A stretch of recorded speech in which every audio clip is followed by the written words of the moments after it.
యేసయ్యకి మహిమ కలుగును గాక. మీ అందరికీ వందనం. ఈరోజు మన అంశం ఏమి అనగా, అడిగిన వాటినన్నిటిని ఇచ్చే దేవుడు. మనం ఏదైతే అడుగుతామో, మనం ఏదైతే కావాలనుకుంటామో, మనం ఏదైతే కోరుకుంటామో వాటినన్నిటిలో కూడా మనకి ఇచ్చిన దేవుడు, ఇచ్చుచున్న దేవుడు. అయితే ఆయనలోనే సమస్తము ఉండేది నమ్మాలి. మనం చేసే ఒక ప్రార్థన ఎలా ఉండాలి అంటే, బలమైన విశ్వాస సహితమైన ప్రార్థనగా ఉండాలి. అప్పుడే సమస్తము మనం ఏమైతే అడిగి ఉన్నామో అవన్నీ కూడా సాధ్యమే. మనకి అసాధ్యమేమో కానీ యేసయ్యకి సమస్తము సాధ్యము. ఆయన సమస్తము చేసిన దేవుడు కనుక సమస్తము కూడా ఆయన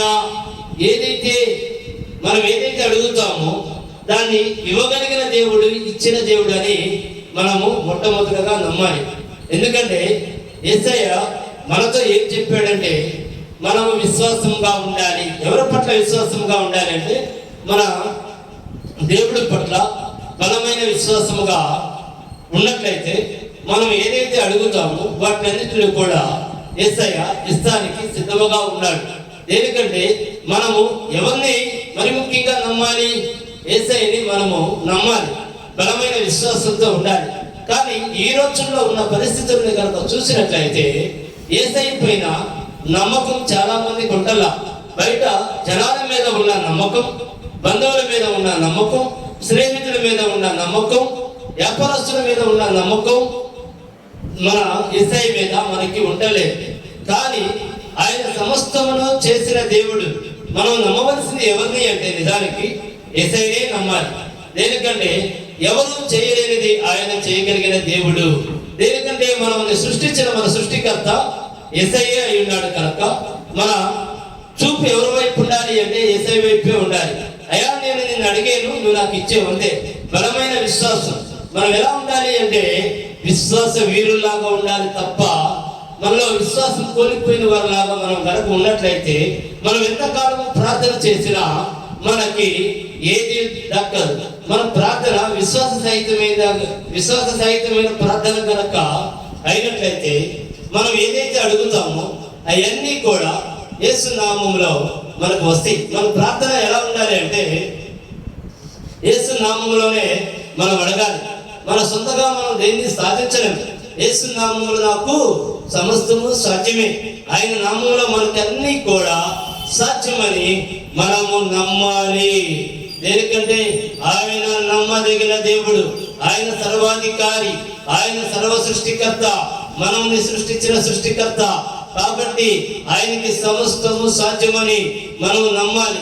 ఎలా నమ్మాలంటే మనము మన దేవుడు యేసయ్యే, ఆయనలో సమస్తము ఉన్నాయి. నాకు సమస్తము ఇచ్చిన దేవుడు ఆయన తప్ప మరి నాకు ఇంకా ఎవరునూ లేరు. ఆయనే నా దేవుడు అంటే దేవుడే అని మనం బలమైన విశ్వాసంతో కనుక నమ్మినట్లయితే మనం ఏది అడిగితే అది మన సొంతమే. కాబట్టి మనందరం కూడా బలమైన విశ్వాసంతో జీవిద్దాం. యేసయ్య పట్ల బలమైన విశ్వాసాన్ని మనం పెంచుకుందాం. మనము మొట్టమొదటిగా వాక్య భాగంలోకి వెళ్దాం. ద్వితీయోపదేశ కాండము 28వ అధ్యాయము 8వ వచనం చూడండి, చదవండమ్మా. 28వ అధ్యాయము 8వ వచనం. నీ కొట్లలోను బాగా మీరు గమనించాలి. నీ కొట్లలోను నీవు చేయు ప్రయత్నములన్నిటిలోను నీకు దీవెన కలిగినట్లు యెహోవా ఆజ్ఞాపించును. నీ దేవుడైన యెహోవా నీకిచ్చుచున్న దేశంలో ఆయన నిన్ను ఆశీర్వదించును. ఇక్కడ ఏమంటున్నాడు? నేను నిన్ను ఆశీర్వదిస్తాను, నేను నిన్ను ఆశీర్వదించాలి. ఎందుకంటే నువ్వు నా కుమారుడు అయి ఉన్నావు, నేను నీ సృష్టికర్తనై ఉన్నాను. నేను కనుక నిన్ను ఇంకా ఎవరు ఆశీర్వదిస్తారు? మనం ఆయనతో యేసయ్యతో ఆశీర్వదించబడాలి అంటే ఈ లోక కోరికలు తీర్చుకుంటా ఉంటే మనం ఆశీర్వదించబడతామా? లేకపోతే మన ఇష్టాసారంగా జీవిస్తే మనం ఆశీర్వదించబడతామా? లేకపోతే తెల్లారిన కాడ నుంచి కూడా మనం మన బ్రతుకు తెరుగు మార్గం గురించి చూసుకుంటూ బైబిల్ని పట్టుకోకుండా ప్రార్థన చేయకుండా మనం ఉంటే ఆశీర్వదించబడతామా? మనం ఎలా ఉంటే ఆశీర్వదించబడతామంటే మనం యేసయ్య వైపే చూడాలి. యేసయ్య నీవే నా ప్రాణమయ్యా, యేసయ్య నీవే నా జీవము తండ్రి, యేసయ్య నీవు తప్ప నాకు ఇంకెవరు లేరు దేవా అని మనము బలమైన విశ్వాసంతో యేసయ్య వైపే చూడాలి. అప్పుడే యేసయ్య దీవెనలన్నీ కూడా మన మీదకి వస్తాయి. ఎందుకంటే యేసయ్య వాగ్దానం ఇస్తే భూమి ఆకాశములు గతించిపోయినా ఆయన వాగ్దానము గతించిపోదు. ఏమంటున్నాడు? చివరి చదవమ్మా. నేను నిన్ను దీవించెదను, నీ దేవుడైన యెహోవా నీ దేవుడైన యెహోవా నీకు ఇచ్చుచున్న దేశంలో ఆయన నిన్ను ఆశీర్వదించును. ఎలా ఆశీర్వదిస్తాడు? మనం యేసయ్యను వెంబడించాలి. ఎందుకంటే ఒక చిన్న నీకు ఎవరిదన్నా ఈ లోకంలో సహాయం కావాలంటే నువ్వేం చేయాలి? ఆయన ఎమ్మడే తిరిగితే ఆయన నాకు ఈ పని చేస్తాడు, ఆయన ఎమ్మడే తిరిగితే నేను ఆయన గంటలో పెడతాను, ఆయన ఎమ్మడే తిరిగితే నన్ను ఆయన దగ్గరే తీస్తాడు. ఉదాహరణకు ఒక రాజకీయ నాయకుడు ఉన్నాడు అనుకోండి, ఆ రాజకీయ నాయకుడి దగ్గరికి ఎందుకు వెళ్తారు? నేను 100 సార్లు కనుక ఆయన దగ్గర కనుక తిరిగాను అనుకో, నేను ఆయన మనిషిగా ఆయన నన్ను గుర్తిస్తాడు. అంటే నేను అప్పుడు ఆయన ఎమ్మడే తిరగొచ్చు. ఆయన ఎమ్మడే తిరగడం వల్ల నీకేంటి లబ్ధి అంటే నీకు సమాజంలో నీకు విలువ వస్తుంది. ఈయన ఫలానా ఎమ్మెల్యే గారు ఎమ్మడే తిరుగుతాడు, లేదా ఈయన ఫలానా మినిస్టర్ ఎమ్మడే తిరుగుతాడు, లేదా ఈయన ఫలానా ముఖ్యమంత్రి గారు ఎమ్మడే తిరుగుతాడు అని నీకు హోదా రావడానికి ఏం చేస్తావు? ఆయన ఎమ్మడే తిరుగుతావు. దేనికి? ఆయన ఎమ్మడే నీకు కనుక జనాలు చూస్తే అమ్మో ఈయనకి ఆయనతో మంచి పరిచయాలు ఉన్నాయి, ఈయన కలిసి ఉంటారు కాబట్టి ఈయనకి కూడా ఆయనకి ఇచ్చే గౌరవాన్ని ఇవ్వాలి అనే ఆలోచన జనాలకి కలగాలి అని మనం ఆ విధంగా చేస్తూ ఉంటాం. ఈ లోకంలో ఉన్న మనుషులతో నేను స్నేహం చేస్తే నీకు అంత గౌరవం దక్కుతుంటే సర్వ సృష్టిని సృష్టించిన దేవదేవుడైనా యేసయ్యతో మనం ఉంటే ఇంకేం కలుగుతుంది చెప్పండి? అద్భుతాలే సృష్టించబడతాయి. నీ నోరు తెరిస్తే అద్భుతాలే, నువ్వు ప్రార్థన చేస్తే అద్భుతాలే, నువ్వు అడుగు పెడితే అద్భుతాలే. దేవుడు నేను అంతగా దీవిస్తాడు. ఎందుకంటే నువ్వు ఎమ్మెల్యే గారు ఎప్పుడే తిరుగుతున్నావు అనుకో, నువ్వు గముక్కనే నీ దగ్గరికి ఎవరైనా ప్రాబ్లం ఉన్నావు, సార్ మాకు ఈ ప్రాబ్లం ఉంది సార్, మీరు ఫోన్ కాల్ చేస్తే పోలీస్ స్టేషన్ లో వాళ్ళు వదులుతారండి అని. అలాగే నువ్వు ఎట్లయితే ఉన్నావో ఇదే పని మనము కనుక దేవదేవుడైనా యేసయ్యను కనుక వెంబడిస్తుంటే, మనము కనుక యేసయ్యతో కనుక ఉంటే అన్ని దీవెనలు నీవి కాదా చెప్పండి? దీవెనలు నీ కుటుంబానికి రావా? నీకు నీ కుటుంబానికే కాదు, నువ్వు అడుగుపెట్టిన ప్రతి స్థలంలో కూడా దీవెనలు ఉంటాయి. అప్పుడు ఏం జరుగుతుందో తెలుసా? ఈయన దేవుడి బిడ్డ, ఈయన ఎక్కడ ప్రార్థన చేస్తే అక్కడ అద్భుతాలే యేసయ్య చేస్తాడు. ప్రార్థన చేస్తే యేసయ్య అద్భుతాలు చేస్తాడు. అలాగే మనం దేవుడి బిడ్డగా గుర్తించబడాలి. అప్పుడు ఏం జరుగుతుంది? ఏ వ్యాధులు మీ దగ్గరికి రావు, ఏ బాధలు మీ దగ్గరికి రావు, ఏ శత్రువులు మీ దగ్గరికి రావు, ఏ అప్పులు మీ దగ్గరికి రావు. దేనికి అనగా వాళ్ళకు తెలుసు ఎమ్మెల్యే గారు ఎమ్మెల్యే తిరుగుతుంటే నీకు ఎంత వెయిట్ ఉంటుందో, సర్వ సృష్టికర్త దేవదేవుడిని నువ్వు కనుక ఆరాధిస్తూ మొదలు పెడితే ఎవరికి తెలుసు? నీ దగ్గరికి వచ్చే కష్టానికి తెలుసు. అమ్మో ఈయన దేవుడి కుమారుడు, అమ్మో ఈయన ఆయనతో ఉంటాడు, ఈయన మాట ఆయన వింటాడు అనే విషయం ఎవరు తెలుసంటే అపవాదికి బాగా తెలుసు, కష్టానికి బాగా తెలుసు, అప్పులకి బాగా తెలుసు, వేదనకి బాగా తెలుసు, చీకటి శక్తులకి బాగా తెలుసు, దరిద్రానికి బాగా తెలుసు. నువ్వు ఎవరు సొత్తు? యేసయ్య సొత్తు. అమ్మో ఈయన తెల్లారితే ఆయనతోనే ఉన్నాడు, ఈయన ప్రతి క్షణం ఆయనతోనే ఉంటాడు. కాబట్టి మనం ఆయన కనుక టచ్ చేస్తే ఏం జరుగుతుంది? ఈయన ఆయనతో చెప్తాడు. యేసయ్య ఎవరితో చెప్తాడు? యేసయ్యతో చెప్తాడు. యేసయ్యతో చెప్తే ఇంకేమన్నా ఉందా? నామరూపాలు లేకుండా అయిపోతాయి. నీ దగ్గరకు వచ్చిన బాధలు కానీ, వ్యాధులు కానీ, సమస్యలు కానీ, అప్పులు కానీ, చీకటి శక్తులు కానీ ఏమైనా సరే ఏమవుతుంది? నిన్ను తాకాలంటేనే భయపడిపోతే. ఎందుకో తెలుసా? నువ్వు యేసయ్య సొత్తు. ఎందుకో తెలుసా? నువ్వు యేసయ్య బిడ్డవి. ఎందుకో తెలుసా? నువ్వు తెల్లారితే ప్రార్థన చేస్తావు. ప్రార్థన అంటే ఏంటో తెలుసా? నువ్వు యేసయ్యతో తిరుగుతున్నట్టు. ప్రార్థన అంటే ఏంటో తెలుసా? నువ్వు యేసయ్య కలిసి ఉన్నట్టు. ప్రార్థన అంటే ఏంటో తెలుసా? అద్భుతమైన దేవుడు ఒక శక్తి నీతో ఉన్నట్టు. కాబట్టి మనందరము ఎలా ఉండాలి? నిరంతరముగా ఉండాలి. దేనికంటే అధిక శక్తి సంపన్నులుగా మనం ఉండాలి. దేనికంటే మనము కనుక ప్రార్థనలో కనుక ఉంటే ఎవరికి తెలుసు, ఈ లోకంలో మనం కనుక వీళ్ళెంబడే తిరుగుతుంటే లోకస్తులకు అందరికీ ఎలా అయితే తెలుసు, నువ్వు కనుక నిరంతరము ప్రార్థనలో కనుక ఉంటే ఈయన ప్రభువు బిడ్డ, ఈయన దేవుడి బిడ్డ, ఈయన యేసయ్య బిడ్డ అని నీ దగ్గరికి ఏ కష్టము రాదు. దేనికి? ఈయన దేవుడి బిడ్డ, ఈయన యేసయ్య బిడ్డ తిరుగుతాడు అని ఎలా చెప్పాలి? వాళ్ళు ఎలా చెప్పుకుంటే తెలుసా? నువ్వు నిరంతరము బైబిల్ చదవాలి, వాక్యం చదవాలి, ప్రార్థనలో ఉండాలి. అప్పుడు ఏది కూడా నీ దగ్గరికి రాదు. వాళ్ళు చెప్పుకుంటారన్నమాట. ఏమని? అమ్మో, ఎవరి దగ్గరికైనా వెళ్ళొచ్చామో కానీ ఆ ఇంటిని, ఆ కుటుంబాన్ని, వాళ్ళ దగ్గరకు మాత్రం మనం వెళ్ళకూడదు. కారణం ఎందుకో తెలుసా? ఆయన దేవుడి బిడ్డ, ఆయన ప్రభువు బిడ్డ. ఆయన సన్నిధానానికి కనుక వెళ్తే ఆయన ఎవరితో చెప్తాడో తెలుసా? యేసయ్యతో చెప్తాడు. అయ్యా నాకు ఈ కష్టం వచ్చిందని యేసయ్యతో చెప్పాడు అనుకో, ఏం జరిగింది? వెంటనే ఆ కష్టాన్ని విచ్ఛిన్నమైపోయింది. కాబట్టి వాళ్ళు ఎంతగానో జాగ్రత్త పడతారు. ఎందుకంటే నీతో నాతో మాట్లాడినట్లుగా ఒక మినిస్టర్ గారు ఏమైనా తిరిగే వ్యక్తితో మాట్లాడతారా? మాట్లాడలేరు. దేనికి? ఏంటంటే ఆయన మినిస్టర్ గారితో చెప్తాడు. దేనికి? మినిస్టర్ గారితో చెప్తే ఏం జరిగింది? మినిస్టర్ గారు మనిషి అయినా అని ఎలా అయితే ఈ లోకంలో ఉందో అట్లాగే వాటికి తెలుసు, కష్టాలకు తెలుసు, బాధలకు తెలుసు, వేదనకు తెలుసు, అప్పులకు తెలుసు, చీకటి శక్తులకు తెలుసు. వీళ్ళన్నిటికీ తెలిసిందేదో తెలుసా? ఈయన దేవుడి బిడ్డ, ఈయన మన యేసయ్య బిడ్డ.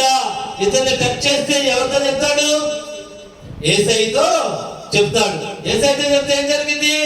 వెంటనే ఇలాంతా విచ్ఛిన్నమైపోతాడు. అందుకని మనము ఏ విధముగా ఉండాలి అంటే ప్రతి ఒక్కరు కూడా ప్రార్థనా వీరుల్లాగా ఉండాలి. ప్రతి ఒక్కరు కూడా విశ్వాస వీరుల్లాగా ఉండాలి. దేనికి? మనల్ని నిరంతరము కాపాడే దేవుడు, మనల్ని నిరంతరము రక్షించే దేవుడు, ఆయనే గొప్ప దేవుడు. ఎందుకని గొప్ప చదువు?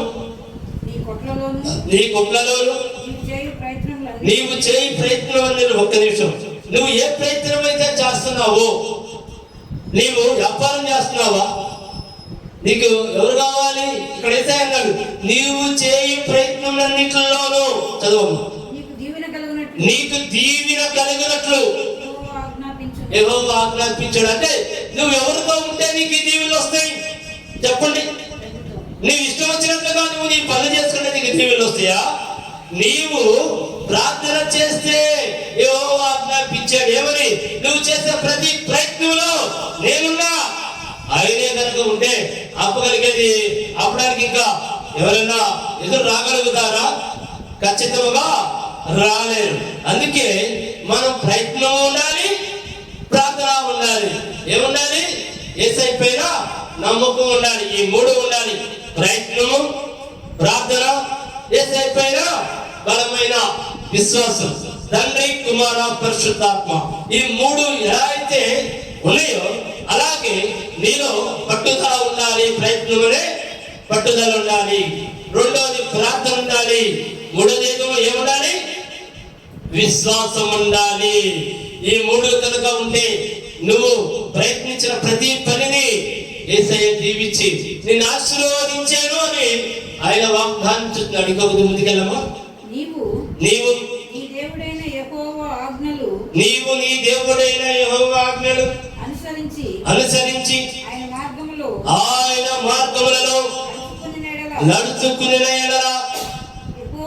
యెహోవా నీకు ప్రమాణం చేసి ఉన్నట్లు ఆయన తనకు ప్రతిష్ఠిత జనముగా స్థాపించును. ఆయన నీకు ఏం చెప్పాడు? చెప్పండి. ఆయన ఆజ్ఞలను పాటించమన్నాడు. యెహోవా ఆజ్ఞలను మనం పాటిస్తున్నామా? ఎంతమంది పాటిస్తున్నారు? ఆయన ఆజ్ఞలను కనుక పాటిస్తే ఆయన దీవెనలన్నీ మనకే. అర్థమైందా? కానీ మనం ఆయన ఆజ్ఞలను పాటించకుండా ఉండాలని ఈ లోకంలో ఉన్న అపవాది కుయుక్తిగా ప్రయత్నిస్తా ఉంది. దేనికి? మన యేసయ్య మాట ఇచ్చాడంటే భూమి ఆకాశములు గతించిపోయిన ఆయన వాగ్దానము తప్పదు కాబట్టి, ఆయన అన్న మాట నెరవేర్తి కాబట్టి, అందుకని ఈ ఇక్కడ ఏం జరుగుతుందో తెలుసా? ప్రతి ఒక్క మానవుడిని చెడగొట్టడానికి ప్రయత్నిస్తుంది. దేనికి? ఆయన దీవెనలకి మనల్ని వారసులుగా చేయనీయకుండా మనల్ని పాపాల్లో ముంచేస్తుంది, మనల్ని అప్పుల్లో ముంచేస్తుంది. ఆయన వైపు మనం చూడకూడదు. కానీ ఎన్ని సమస్యలున్నా, ఎన్ని ఇబ్బందులున్నా మనం ఏం చేయాలి? ఆయన దీవులు కావాలంటే నాకు యేసయ్య ఉంటే చాలు, యేసయ్య నువ్వు ఉంటే చాలు నాకు అని నిరంతరము ఆయన ప్రార్థన చేయాలి. నిరంతరము సమయం ఉన్న ప్రతిసారి మనం ఏం చేయాలి అని ఆలోచన చేసే అవసరం లేదు. నిరంతరము ప్రార్థిస్తూ ఉంటే చాలు. యేసయ్య నా ఆలోచన నీవే, యేసయ్య నా ప్రాణము నీవే, యేసయ్య నా జీవము నీవే, నీవుంటే నాకు చాలు యేసయ్య అని నిరంతరము మనము కనుక ప్రార్థన చేస్తూ ఉన్నట్లయితే, ప్రార్థనా శక్తి నీలో అధికమైనట్లయితే ఆయన దీవెనలన్నీ కూడా నీ మీదే. మనం ఎలా ఉండాలి? నిరంతరం యేసయ్యని ప్రార్థన చేయాలి. నిరంతరం యేసయ్య నన్ను సృష్టించిన నా సృష్టికర్త, అయ్యా నీవుంటే నాకు చాలు తండ్రి, నీ దీవెనలన్నీ నా మీదే అని మనం ప్రార్థన చేయాలి. ఎంత ప్రార్థనా బలం ఉంటే, ఎంత ప్రార్థనా శక్తి ఉంటే ఆ దీవెనలన్నీ కూడా ఎవరి మీదకి వస్తాయో తెలుసా? మన మీదకే. ఎందుకంటే ఆయన గొప్ప దేవుడు, ఆయనలోనే సమస్త దీవెనలు ఉన్నాయి, ఆయనలోనే సమస్త సృష్టి ఉంది. కాబట్టి మనం ఆయన ప్రార్థిస్తే నీకేది కావాలో అది నీ కాళ్ళ దగ్గరికి వస్తుంది, నీకేమి కావాలో అది జరుగుతుంది. నువ్వు చేయవలసింది ఒకటే, నువ్వు యేసయ్యని ఆరాధించాలి. నువ్వు చేయవలసింది ఒకటే, యేసయ్య పైన పరిపూర్ణ విశ్వాసం ఉంచుకోవాలి. నీ నోట్ల నుంచి పలికే ప్రతి మాట నా యేసయ్య విన్నాడు అని నువ్వు కనుక నమ్మినట్లయితే సమస్తము కూడా నీ సొంతమే. ఎందుకంటే ఆయన వాగ్దానం ఇచ్చిన దేవుడు. నీవు ఏది అయితే అడుగుతావో దాన్ని ఇచ్చిన దేవుడు. మన విశ్వాసంతో అడగాలి. మన విశ్వాసంతో కనుక అడిగితే సమస్తము సాధ్యమే. ఎందుకంటే ఆయన గొప్ప దేవుడు. మనల్ని విశ్వాసంలో లేకుండా మనల్ని విశ్వాసహీనుడుగా చేస్తుంది ఈ లోకం. అయితే మనం లోకం వైపు చూడకుండా బలముగా యేసయ్య వైపు చూడాలి. నా దేవా నీలోనే సమస్తమున్నాయి అని ఫస్ట్ మనం నమ్మాలి. యేసయ్యలోనే సమస్తమున్నాయి, ఆయన మాటలో సమస్తమున్నాయి, ఆయన చూపులో సమస్తమున్నాయి, ఆయన ప్రేమలో సమస్తమున్నాయి. ఆయన గొప్ప దేవుడై ఉన్నాడు కనుక మనం ఎంతో బలమైన విశ్వాసంతో నమ్మి ప్రార్థన చేద్దాం, విశ్వాసంగా జీవిద్దాం. అన్ని మన సొంతం. ఎందుకంటే ఆయన గొప్ప దేవుడు. మరొక వాక్య భాగానికి వెళ్దాం. ఇర్మియా 15:20-21. ఇర్మియా 15:20-21 వచనాలు.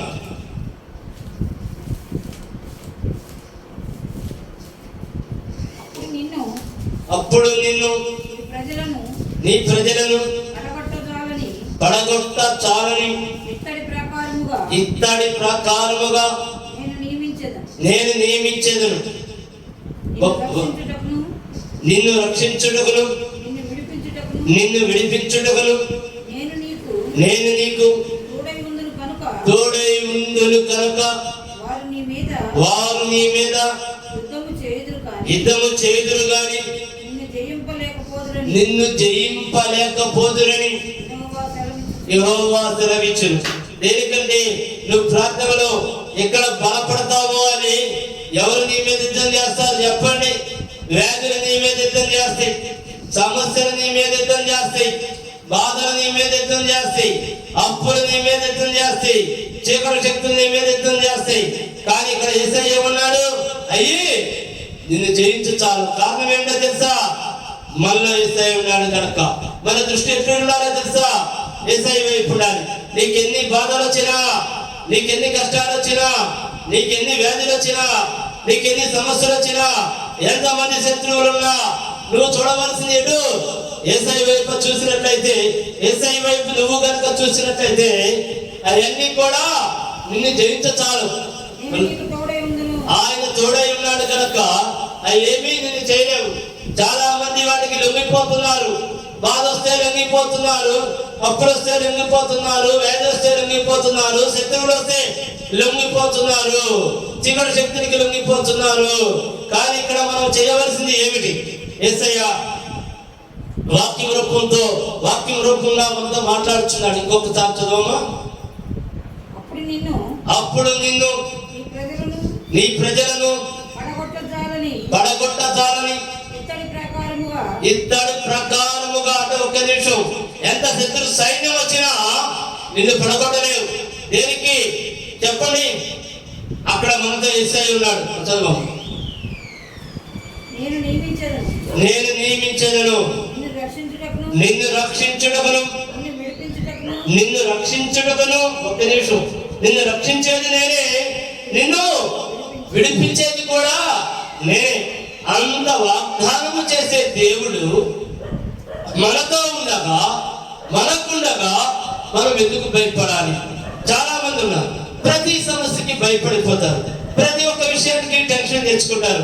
వామ్మో నేను తట్టుకోలేకపోతున్నా ఈ బాధని, వామ్మో నేను ఏం చేయాలో అర్థం కావట్లా. నీకెందుకు?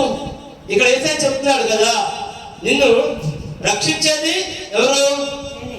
నేనే. నిన్ను విడిపించేది నేనే.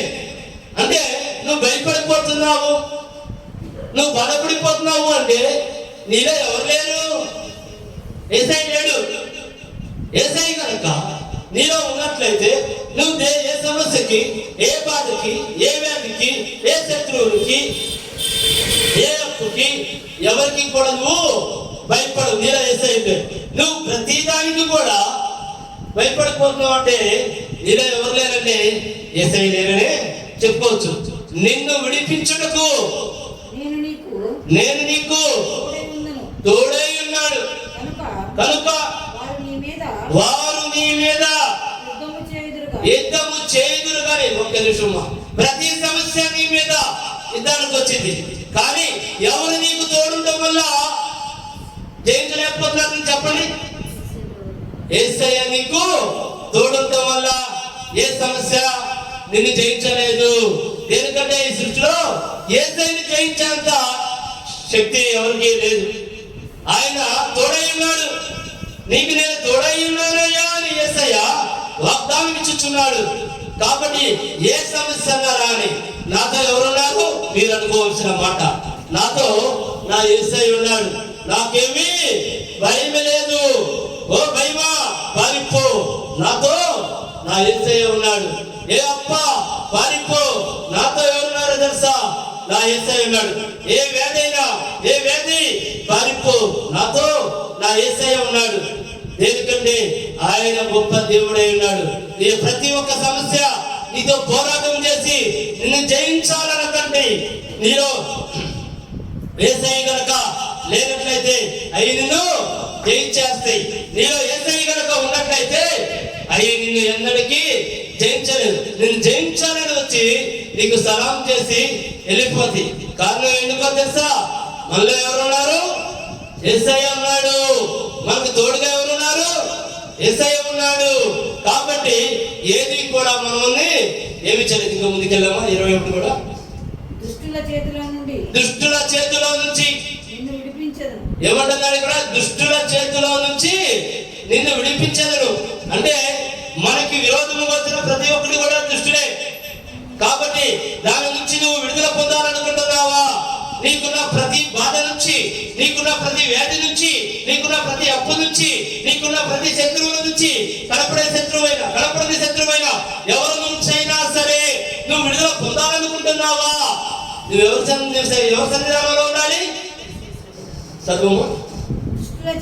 దుష్టుల చేతిలో నుంచి నువ్వు విడిపించబడాలంటే నువ్వు ఎవరి వైపు చూడాలంటే యేసయ్య వైపు చూడాలి. అప్పుడు ఏ దుష్టుడు నిన్ను ఏమీ చేయలేడు. ఎందుకో తెలుసా? మన పక్షంలో ఎవరున్నారు? మనకి తోడుగా ఎవరున్నారు? యేసయ్య ఉన్నాడు కనుక. చెప్పు. బలాత్కార చేతుల్లో నుంచి నిన్ను విమోచించెదను. ఆయన గొప్ప దేవుడు.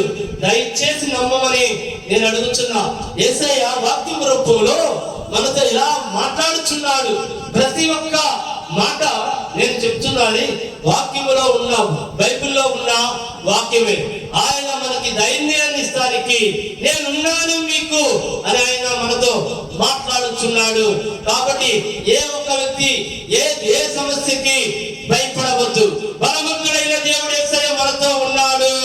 ఆయన సర్వ సృష్టికర్త. నీ బాధ ఏదైనా, నీ సమస్య ఏదైనా నువ్వు ఎవరితో చెప్తావు? యేసయ్యతో చెప్పు. యేసయ్యా నువ్వు నాలో ఉన్నావు తండ్రి నాయనా అని కన్నీటి ప్రార్థన చేస్తే ఏ సమస్య అయినా నీ నుండి తొలగిపోయింది. నీ మీద యుద్ధానికి వచ్చిన సైన్యం పారిపోయింది. దేనికంటే మనలో యేసయ్య ఉన్నాడు కనుక మన విశ్వాస వీరులాగా ప్రార్థన చేద్దాం. మన ఆయుధం ఏమిటో తెలుసా? ప్రార్థన. మన శక్తి ఏమిటో తెలుసా? ప్రార్థన. మన దమ్ము ఏంటో తెలుసా? ప్రార్థన. వాడు చేసే పని వాడు చేస్తే మనం చేసే పని మనము చేద్దాం. కన్నీటి ప్రార్థన. నువ్వు నీ కుటుంబం కదిలితే ప్రార్థన, మెదిలితే ప్రార్థన. ఎందుకంటే ఆయన యేసయ్య మనతో ఉన్నాడు. యేసయ్య నీకు తోడుగా ఉన్నాడు. ఆయన తోడుగా ఉన్నప్పుడు నువ్వు ఎవరికి భయపడాల్సిన అవసరం లేదు. ఏ బాధకి భయపడాల్సిన అవసరం లేదు. రా అని సవాలిస్తురు. నువ్వు ప్రార్థనలో కూర్చో. నువ్వు ప్రార్థనలో ఉన్నావుంటే యేసయ్య సన్నిధానంలో ఉన్నట్టు. నువ్వు బలమైన విశ్వాసంతో ప్రార్థన చేయి. అన్ని అద్భుతాలు నీ సొంతం. యేసయ్య మనకి వాగ్దానం ఇచ్చిన దేవుడు. నేనుగా నీ మీదకి ఎవడు యుద్ధానికి రాలేడు. ఎందుకంటే ఆయన మన పక్షంగా ఉన్న దేవుడై ఉన్నాడు. ఆయన నిరంతరము మనల్ని కాపాడే దేవుడై ఉన్నాడు కనుక మనకి కావాల్సింది ఒక్కటే. నువ్వు ఏదైతే అడుగుతావో అది ఇస్తానికి యేసయ్య రెడీగా ఉన్నాడు. తీసుకుంటానికి నువ్వు రెడీయా అని అడుగుతున్నావు. నువ్వు కనుక రెడీ అయినట్లయితే నీ విశ్వాసాన్ని పెంచు, నీ ప్రార్థనని పెంచు, నీ నమ్మకాన్ని పెంచు. నీ కుటుంబం కలిపి ప్రార్థన చేయండి. అన్ని అద్భుతాలు నీ సొంతం. ఎందుకంటే యేసయ్య మనతోనే ఉన్నాడు కాబట్టి. దయచేసి టైం సరిపోకపోవడం వల్ల మిగతా చెప్పుకోవాల్సింది రేపు వచ్చే వారము చెప్పుకుందాము. దయచేసి ప్రార్థన చేసుకుందాం. తలలో మా గొప్ప దేవ నాయనా, వాక్యం రూపంలో మీరు మాట్లాడి తండ్రి మా కథను తెలిపించి దేవా, అయా నీవు సర్వశక్తి కలిగిన దేవుడు అని, సర్వాధికారమైన దేవుడు అని యేసయ్య వాక్యం రూపంలో మాతో మాట్లాడినందుకు మీకు సమస్త మహిమ కలుగును గాక. నాయనా, మమ్మల్ని తండ్రి దినదిన అభివృద్ధి చేసినట్టు దేవా, వాళ్ళ దినదిన విశ్వాసముని తండ్రి మీ పట్ల పెంచమని నజరేయుడైన యేసుక్రీస్తు నామములో ప్రార్థించి అడిగి వేడుకొనుచున్నాను మా ప్రియ పరలోకపు తండ్రి. ఆమేన్, ఆమేన్, ఆమేన్. మీ అందరికీ వందనం. మా అడ్రస్ మదర్ తెరీసా వీధి, ఐతానగర్, తెనాలి, గుంటూరు జిల్లా. మా ఫోన్ నెంబర్ 9849844862. మీ అందరికీ వందనం.